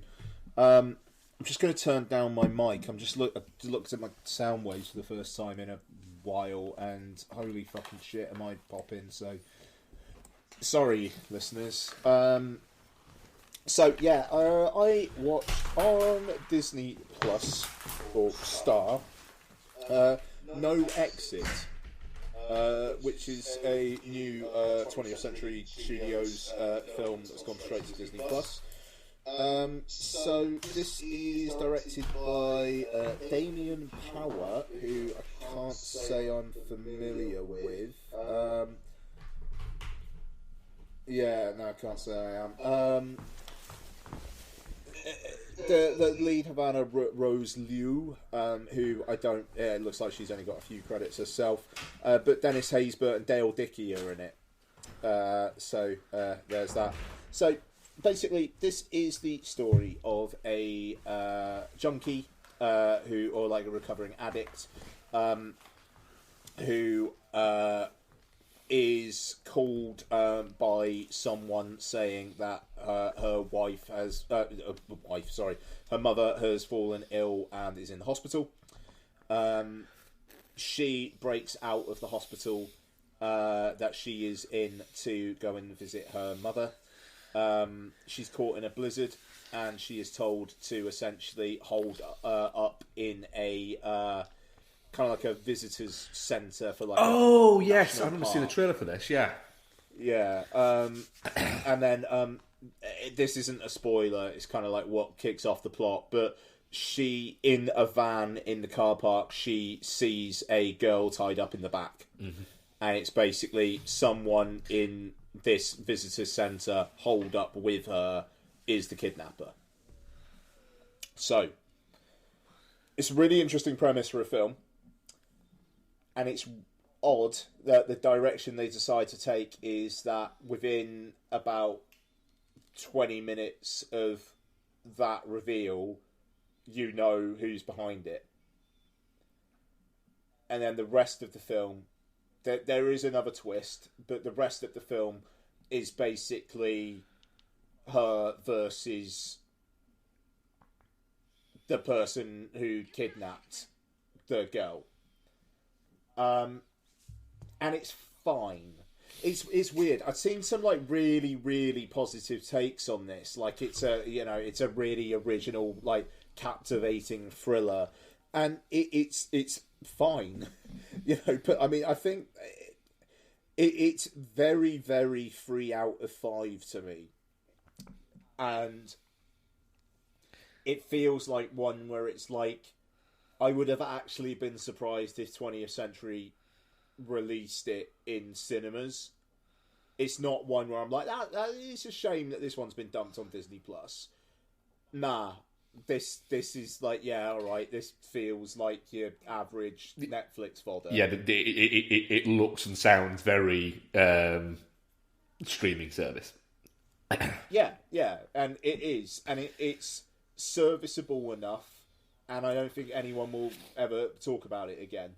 But do you know what? I logged on to Disney Plus, and it was very, very prominent. I think Disney Plus are doing a very good job in saying, here is what is new, and we think you would be interested in. Like Netflix, it's like you have to fucking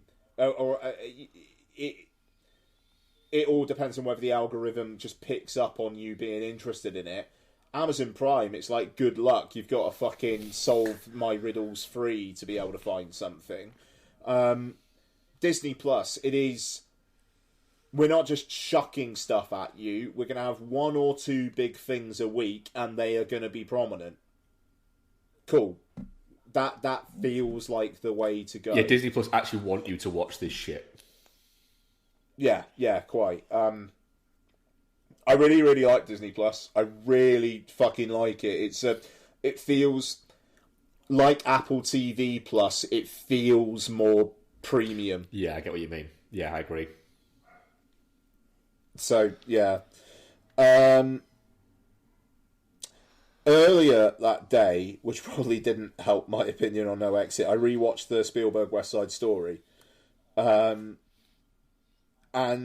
watching that on Disney Plus and being like, this looks like a fucking film. And then watching No Exit, which has the kind of same kind of prestige TV look to it that every fucking thing on a streaming service does these days. It was night and day. And it was like Donna came in at one point and she was like, oh, what are you watching? I was like, oh, it's the new West Side Story. And she was like, this looks really good. And, you know, and it's because we've become so fucking used now to watching stuff on streaming that just looks the same. Yeah, that has that cut-out thing, yeah. Yeah. It's like, and here is West Side Story, and I know you guys are not as high on it as me, but just, and you know, I've already talked extensively about it, but Spielberg's created a fucking world there. You know, like, that is a time and a place that he has created, and his team. You know, not just Spielberg. And it don't. I don't know. It feels like we are that is starting to be lost, and it was interesting that Donna was like, "This looks great," and it's not necessarily that it's like 4K Dolby Vision and whatnot.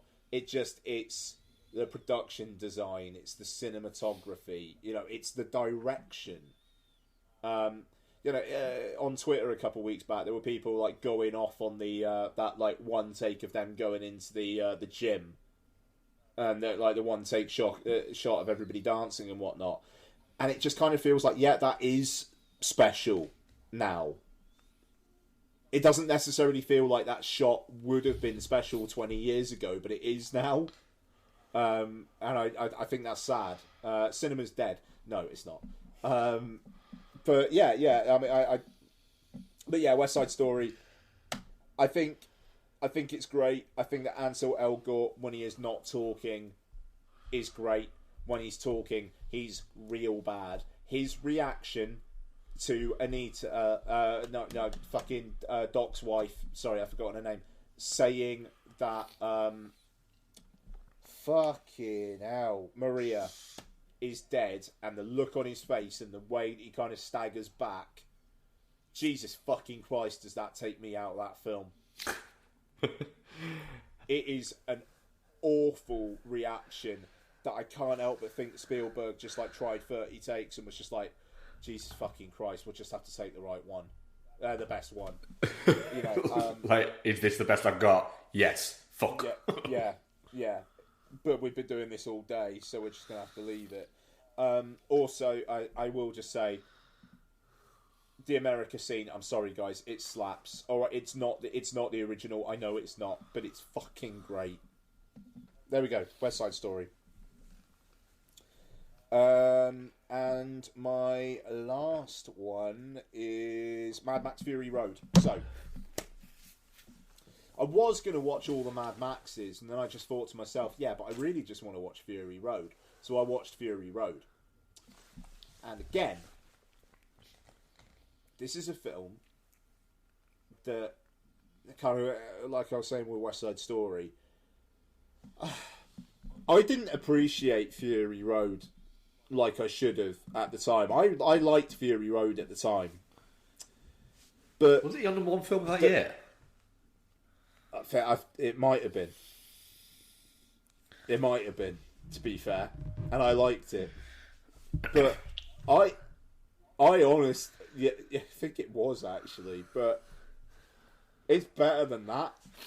Like, and it's the passage of time here, where you watch this, and it is the only film I think we're ever going to get that does anything like this ever again, potentially, will be Furiosa. Yeah. George Miller is a fucking nutcase. No, but I mean, it's so... there are so many fucking choices in this film that are demented. but it all sings. It absolutely fucking sings. It's a remarkable film. I know I'm telling people stuff they already know, but like I say, I liked it at the time. Like Mark said, I'm pretty sure it was my number one film of the year. But watching it now, when you've got films that, you know, I like my MCU films, you know, and I get emotional with them, and I think they have good directorial vision at times. But this is fucking madness, like shot to within an inch of its life. The colour grading on it is insane, but it's not shot on a fucking green screen in Georgia where you're never entirely sure if the actors are actually all together or not. But it's also not, look guys, we shot on real locations. Isn't that a thing? Like Eternals was. It's Miller just absolutely, his vision with lots of talented people around him going, this is what I want to do, get on board. And everybody got on board apart from Noel Mellor. And it was like jaw on the floor throughout the entire thing. Like the way that the opening ends with like that sandstorm, and then that just like the light going out, and it's like, fuck me, that could be the end of basically every other action film. But no, we've still got like an hour and a half left, and it's just going to be bonkers. It's terrific. It's so fucking good, and it's only going to get better with age, because we are going to be like, they don't make them like they used to. That's the thing with Fury Road. Nobody's going to make shit like that. No one, because they're not going to be allowed to. It's so good. It's so fucking good. And yeah, that's me. I think I'm due a rewatch of Fury Road. We watched it a couple of years ago, didn't we? Yeah, we did. Yeah, we went a different route with Mad Max this week, didn't we? And just played the fuck out of the game. Yeah, just playing the game again. Yeah. Oh, you've been playing the game a bit more. Yeah, re-downloaded it. Nice. And we played it again, didn't we? We were going to watch something on Saturday night, weren't we? I can't remember what we were going to watch. What we ended up watching, we were going to watch Black Hat Saturday night, weren't we? Yeah. And then in the end, we stayed up until 2 in the morning. We stayed up accidentally until like 2 in the morning playing Mad Max. Yeah, it was a great night actually. It's quite fun actually. Yeah. Very cool. Becky, I'm going to let you talk Legally Blonde 2 because I need to quickly whip to the toilet and I'm busting. So yeah, we watched Legally Blonde 2. I'm going to let you talk about it. Hell yeah. Let's go. How was that? Yeah, it's not quite as good as the first one, is it? No, it's not. it's like everything that people feared the first one would be, and then it surprised us all by being all right. Is Legally Blonde 2. Just it's exactly what I said last week. Bex. Yeah, just kind of vacuous and shit, and the thing with the what is it? So it's the perm in the first one, isn't it? What is it in this one? Oh, anyway, it's basically exactly the same kind of way that she finds her out. It's like, oh, you had this treatment done, but you can't do blah, blah, blah, blah for X amount of time after you've had that. And then that's how she cracks the case. And it's like, yeah, you did that already. I think the fact that it's all revolving around the really annoying fucking Chihuahua does not help, because that dog and her obsession with it is the most annoying part of both movies, and then this one's all about that, so that obviously doesn't help. What's the the thing in this one that's it's the perm in the first one, and it's facial. She has a facial, and then she can't put makeup on or something for 24 hours after, isn't it? Yep. It's just just painfully derivative of itself. It's. I think you said last week, Ian. I think you're about to say something Becky just said. Oh, but it's everything that you feared the first one would be. Yeah. Yeah, it's a shame really, because the first one is really good fun. Yeah, then it just like I said, this one's just not really. Got a little bit more detail on the superhero film date changes. Go on then. Which is really interesting. So DC League of Super Pets, Black Adam, already talked about them. Now The Flash is moving from November to June next year. Aquaman is moving from December to March next year. Shazam is moving from February next year to December this year. So they're bringing Shazam forward. Yeah, they're swapping them around all over the fucking place. So now it's going to be Shazam versus Avatar 2. Okay. If I was David F. Sandberg, I'd be fucking fuming. Yeah. I mean, Shazam was very popular, but yeah, like Shazam was popular, but I kind of think that makes me kind of think that Warner are being a bit Charlie Big Bananas here and going, right, our films are fucking popular. Like The Flash, I get it, because there's just so many elements of that where it's like people are really gonna fucking want to see that really, really badly. Shazam, it's like it came out a few years back. People liked it. It was a charming new line superhero movie, and now they're putting it up against Avatar 2. That is brave. Well, it's a bold strategy, Cotton. See how it works. Yeah. But then Aquaman was the first $1 billion worldwide. What was it? It had some really notable record. No, it was. It was the first $1 billion worldwide DC film, and now Aquaman 2 comes out in March, and The Flash is now the summer movie for next year for them. That feels weird. But I think it's because of the whole multiverse-y aspect of it, and they're banking on multiverses being the big thing, and the Flash and Aquaman don't have multiverses, so interesting. That's a lot of flipping about that. It's a lot of flipping about. Yeah, just a lot of flipping about. Avatar 2 versus Shazam 2. Fucking hell, man. I just feel bad for the Shazam people. Yeah. The Flash had a chance. I don't think... Unless they just really think that Shazam's going to be really good.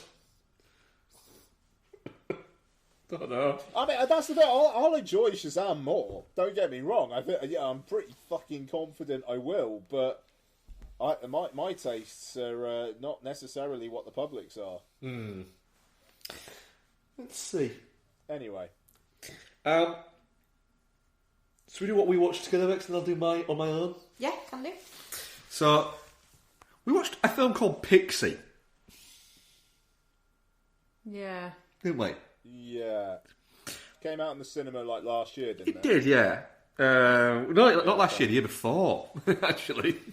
Oh, wow. Yeah, I know. Yeah. So, story set in like small town Irish country, isn't it? About a girl called Pixie, funny enough, who is the daughter of essentially a small-time gangster. Yeah. Who, at the start of the movie, is essentially going to run away with somebody to San Francisco after they've pulled off one last job. But the guy she's going to run away with is her ex-boyfriend and his friend are doing a drug deal, and when they get the money, they're waiting for the money. It is a drug deal. No, they're literally robbing drug dealers. Yeah, they are. The priests are drug dealers, remember? Ah, yeah, so they're robbing drug dealers. And then they're going to split the money, but then Pixie's ex-boyfriend finds out that the mystery guy that she's been seeing since they broke up is his friend. Yeah. And, kills him. Yeah. But then who kills him? So then he goes... Literally the crux of the story is the next bit. Yeah. Yeah. Basically, Pixie ends up kind of trying to do a drug deal with these two other idiots that live in her village, one of which has a crush on her. The weird thing about this movie is, and I said this to you the other day, Mix, is I enjoyed it enough. I got enough enjoyment out of it. It's 90 minutes long. It was fun to watch. Olivia Cooke is charismatic in it, but I think she's a little bit too much of an arsehole, and the ending, frankly, is a little bit mean-spirited. Yeah. And the thing is, it's fun to watch. However, I wouldn't recommend it to anybody. No. At all. And we'll never watch it again. I will never watch it again. No. And I genuinely do not understand why anybody thought that this story was anywhere near interesting enough to make into a movie. Yeah, I mean, in a world where things struggle to get made unless they're going to be huge blockbusters, it's a win for the smaller movie, but there must be better smaller movies than this. Not even that, better ideas. It's like, what didn't get made? Yeah, for this to get made, yeah. Because it's so, like I say, I enjoyed it, but it's so insignificant. It's just not doing anything, is it? No. There's just nothing to it. It's There's a few fun jokes in it. Yeah. But none even that fun. No. The funniest thing in this movie, the funniest bit of this movie is Colm Meaney not cutting a green pepper. Yeah. When he's cooking. Yeah.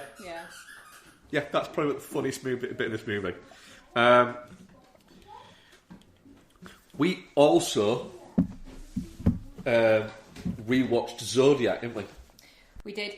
Do you know what's funny? I saw so many people putting out that they'd rewatched Zodiac over the last week or so, and I was like, for fuck's sake, why is everyone rewatching Zodiac all of a sudden? And we went to see the Batman today, and it was like, oh, ciphers. Yeah, that is literally. Yeah. We did it the other way around then. We did do it the other way around. Yeah, we rewatched Zodiac first. We rewatched Zodiac before it was cool. Yeah. Fucking Zodiac's a fucking masterpiece. It genuinely is a masterpiece. Yeah. It may well... It's one of those movies that is just... This is probably top 20 of all time for me. I think as well, something that I've not appreciated before with it is how well it deals with the amount of time it actually spans. Because it doesn't feel draggy. It doesn't feel like that many years, but it also you do get the feeling that it is time is passing.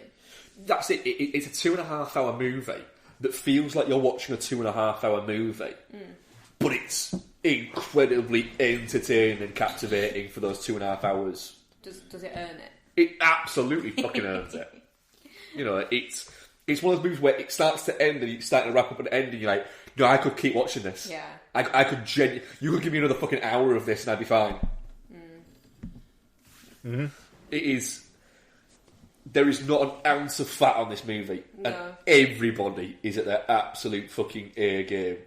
You know, Jake Gyllenhaal is fantastic as like essentially like Boy Scout at the start of it, and he continues that.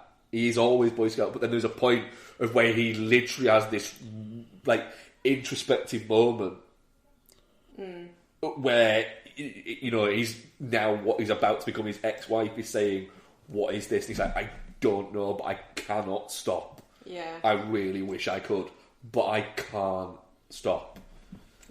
And you know, it's I think the beauty of it is there's no big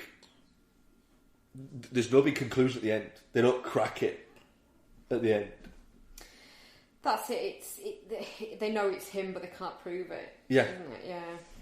And you know, John Carroll Lynch plays that so well, like so well when they first go and interview him, and he's just been a dick with them, and essentially just playing them. Yeah.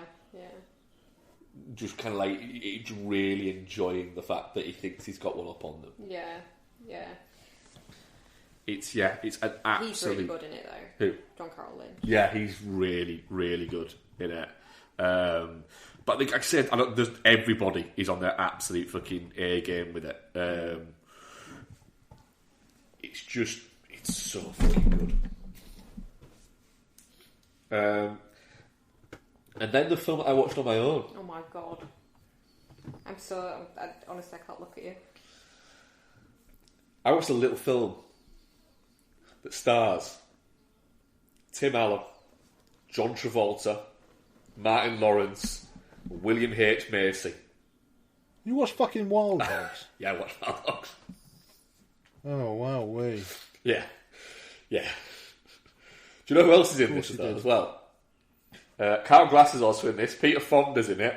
John C. McGinley is in it as a guy who, as like a traffic cop who accidentally stumbles upon them when all of their camping gear has been burnt to a crisp, and thinks that they're on some kind of like, essentially like gay find yourself road trip.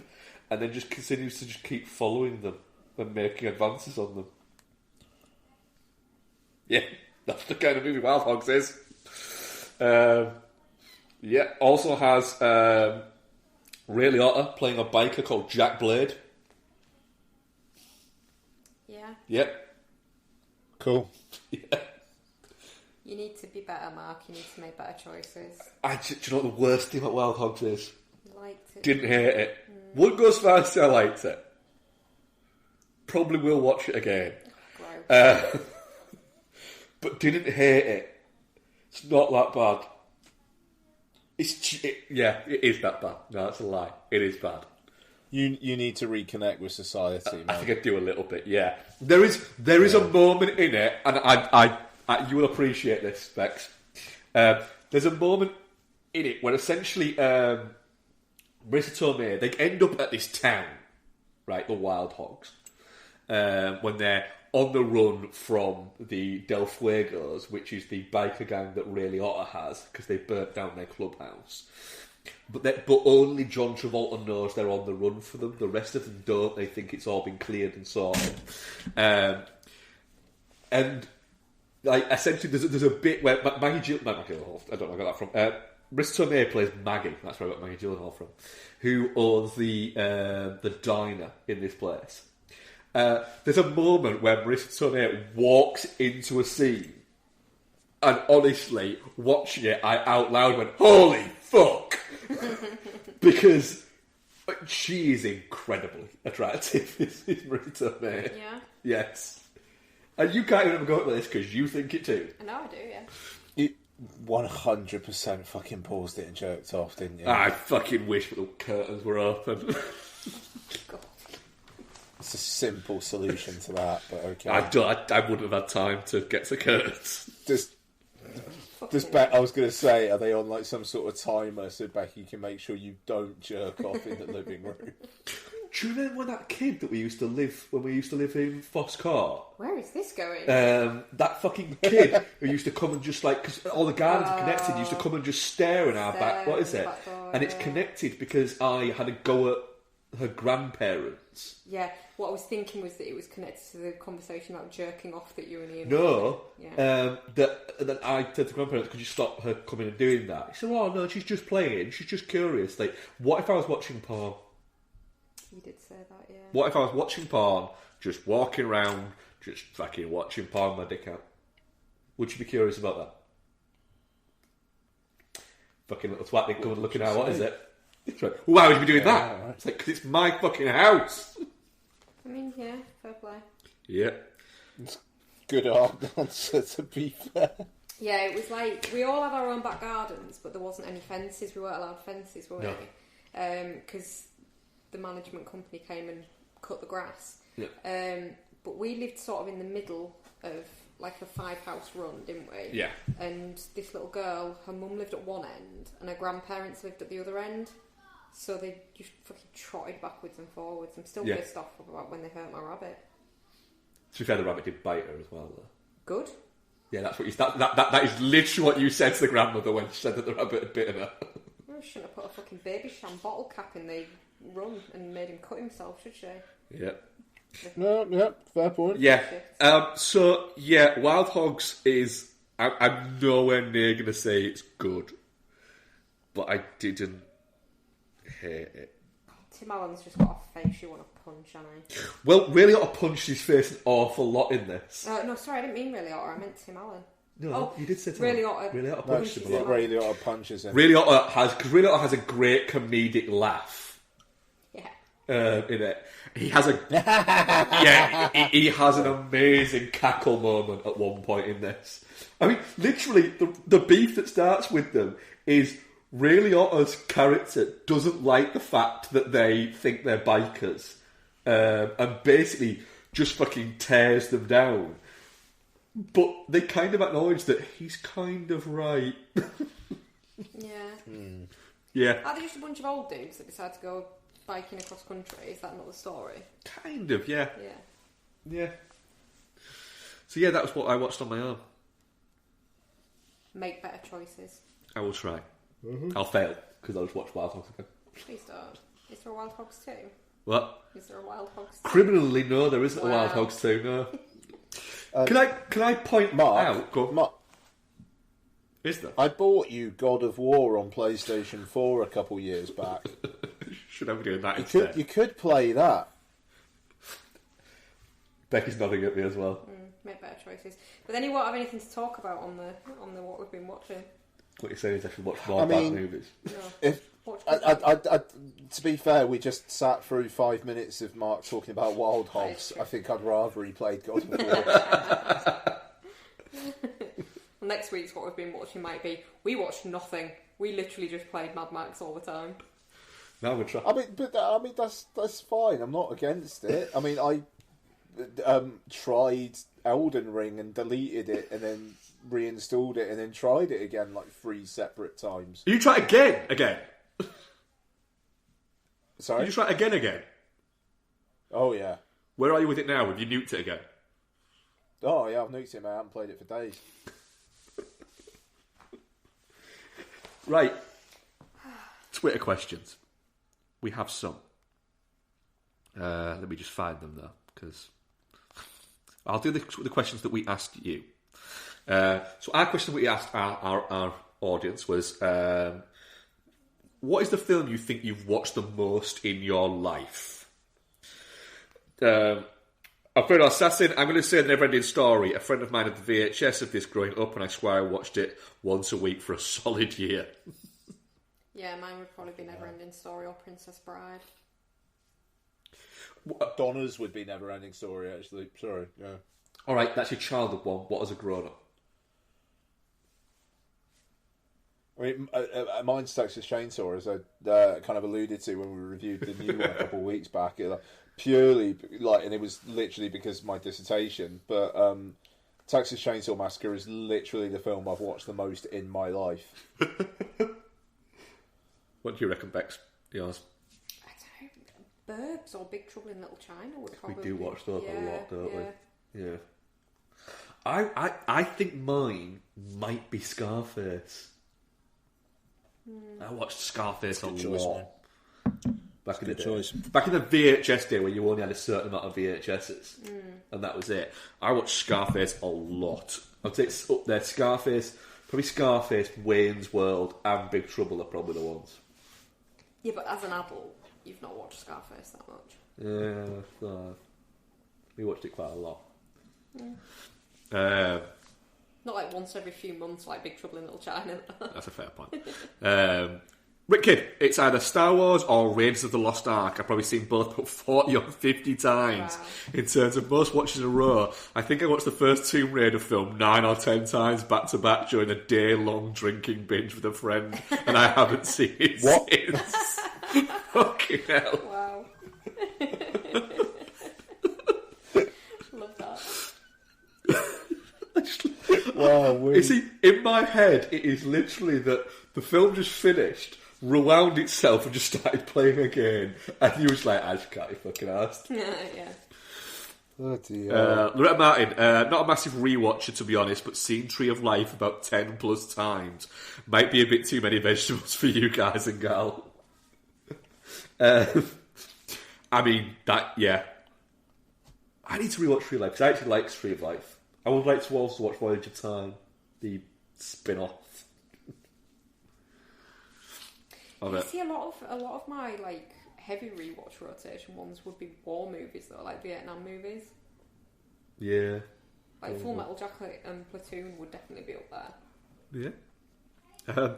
Dylan Black Lanterns, Death Wish 3. Yeah, the truthful answer is Star Wars as a kid, but Death Wish 3 as a grown-up. Fair enough. I weirdly was watching a YouTube documentary about Gremlin games, Gremlin software, the other day. And there was an extended segment on the Death Wish 3 game. Death Wish 3 game? Yeah, Gremlin software did the licensing for the Death Wish 3 game. It did look fucking terrible. Vishnu, Zombie Vish. From Star Wars, as a little kid, it was one of the only tapes I was allowed to watch when I went to my grandfather's. His collection was mostly 18th martial arts films and anything with Charles Bronson. That's the bad thing, is Death Wish movies were huge. Yeah. Right, we do have some questions as well. I'm just going to get to them. Sorry, this is being... My phone's a bit of a prat. As is its wont. Rick Kidd at Rick J. Kidd. It's BAFTAs this weekend. Who do you think / hope will win the major awards? God, I don't even know who's nominated. Right, let's get the old BAFTAs up here then. Let's bath my tur. Let's have a look. Right. BAFTAs. So, 2022. it's some real fucking different... The thing is, the BAFTAs have got some wildly different nominations to the Oscars these days, right? Oh, Jesus Christ. That was bassy. Oh, I'm so sorry. Oh, you're not coming through my AirPods anymore. Hang on. Jesus Christ. Jesus Christ, that also belched. How about... Ian's literally belched sound down. So, I kind of think I had. So, yeah, BAFTA's fucking fascinating. So, Best Actress is Tessa Thompson for Passing, Lady Gaga for House of Gucci. Donna's just texted me, make me some pancakes. Fair enough. I think Lottie's got her phone. Alana Haim for Licorice Pizza. Renata Rensby for The Worst Person in the World. Joanna Scanlon for After Love. And Amelia Jones for Coda. None of them have been nominated for Best Actress at the Oscars. Yeah. I have a feeling that Gaga's going to take that. God, I hope not. The further away I get from that movie, the worse it is. Like, the worse I let myself know that it is. Accepting. The thing is, because they haven't been nominated for Best Actress at the Oscars, like, none of them have really got that much heat behind them. So it kind of feels like that's anyone's game. Yeah, I think it's between Elena Haim and Gaga, but I think Gaga's going to get it. I'd like to see Renata Rennesvi get it, because the worst person in the world is fucking brilliant. Okay, but right, so Best Actor. Fucking hell. Cumberbatch is going to win it. Benedict Cumberbatch. Mahershala Ali for Swan Song. Adil Akhtar for Ali and Ava, which got like a tiny release this weekend. Leonardo DiCaprio for Don't Look Up. Will Smith for King Richard. And Stephen Graham for Boiling Point. Cumberbatch will win it. That's a mad selection. Like, seriously, these fucking... I won't do them all, because, you know, it's getting on. But Best Film. Don't Look Up, Dune, Belfast, Licorice Pizza, The Power of the Dog. The Power of the Dog's going to win it. Yeah. It'll be Power of the Dog. Best Director, Jane Campion for Power of the Dog. Audrey Dewan for Happening. Not entirely sure I know what that is. Yeah, I'm a little bit like that. I've just have a look to see what that actually fucking is. French movie. Yeah. French movie that Ryosuke Hamaguchi for Drive My Car. Aleem Khan for After Love. Julia Ducournau for Titan. And Paul Thomas Anderson for Licorice Pizza. Fucking wild. Like, because... The thing is, I'm just saying Power of the Dog for everything, because none of these other fucking things are really getting nominated. I mean, Ryosuke Hamaguchi, but... I mean, giving fucking Titan a Best Director nomination. Fucking fair play to him, you know. Yeah, then I think that's the only nomination it got. Oh my god. In all seriousness, I don't think I can answer this, because these nominations are fucking wild and I haven't really thought about them. Yeah. The bloody hell. The kid from Come On, Come On got nominated for Best Supporting Actor. Yep. At least Mike Feist got Mike Feist. Yeah. Sorry? At least Mike Feist got nominated in this. I mean, that's great. I mean, and I'd give it to him out of that lot, to be fair. I like Troy Kotsur, don't get me wrong, but I mean, Mike Feist is fucking brilliant in West Side Story.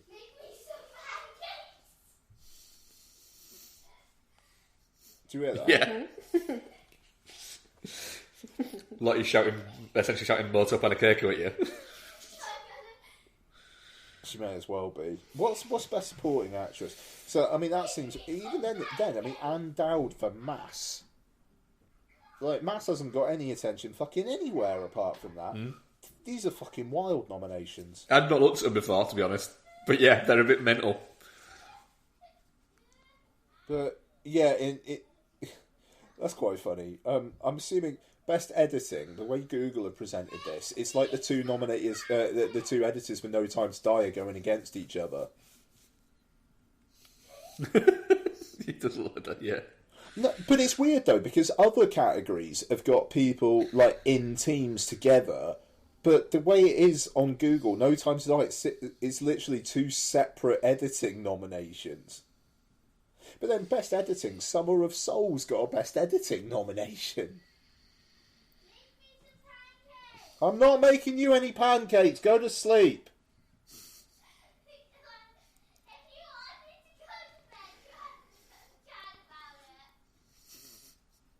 I have to what?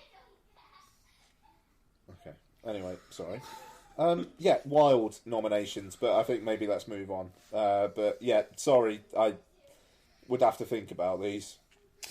Vish news, Zombie Vish. With the recent uptick interest in folk horror, especially British 70s stuff, is there any old weird kid TV series you'd like to see redone? Round the Twist.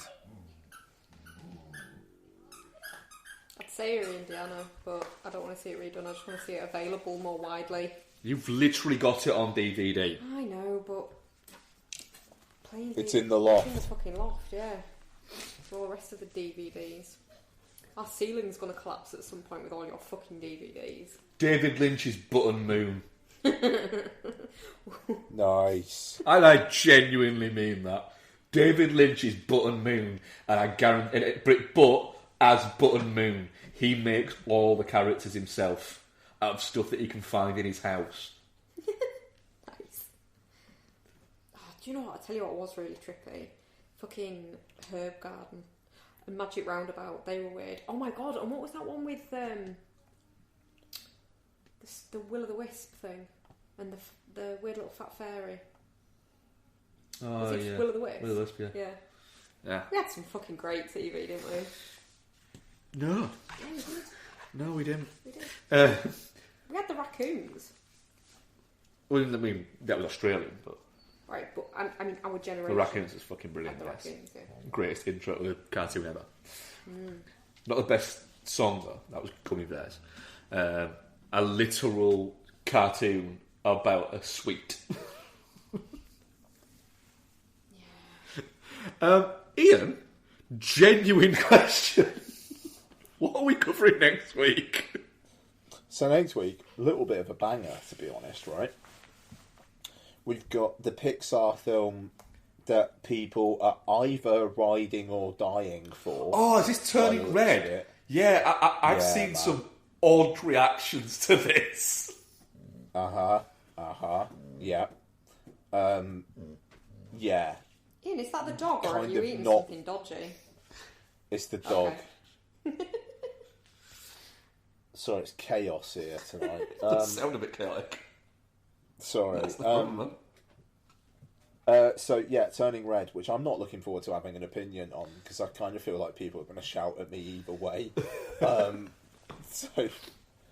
But also the Adam Project. Is that out this fucking weekend? It's Jesus on Christ! I genuinely thought we were struggling for stuff this weekend. Nope. And it might be a good time to review Red Rocket because that's out in UK cinemas this week. I'm good for doing those three. So yeah, you know, we haven't got a marathon.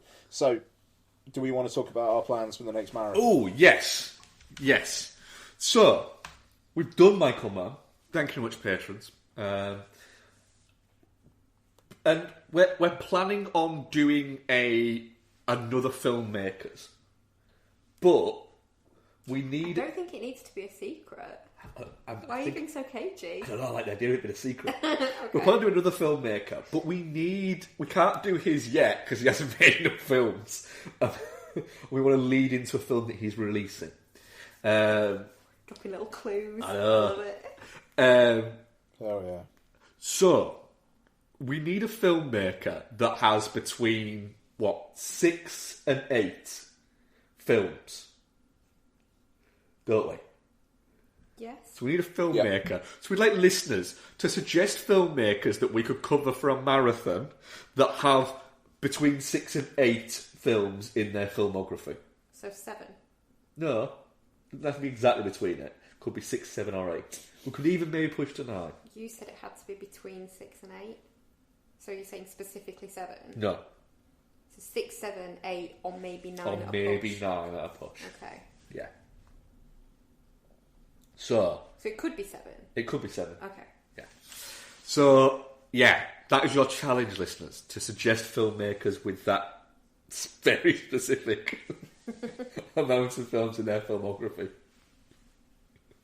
I have a feeling that someone's going to suggest the filmmaker that we're...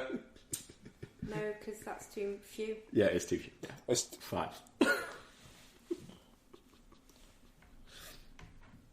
So, yeah. I love the fact that you're keeping it a secret. It's good. I know. I respect The that. one I was going to suggest has got 10.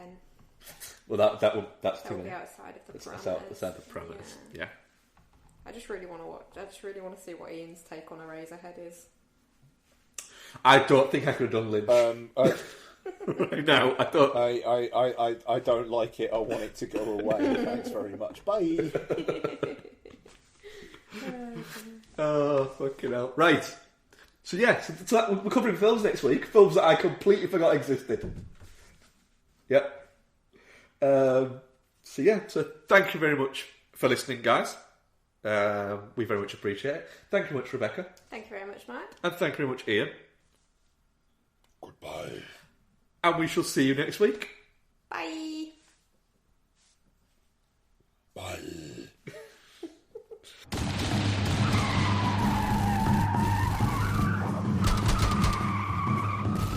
This podcast is part of the Pod Syndicate family. For more criminally compelling shows, articles, and conversations, head to wearepodsyndicate.com.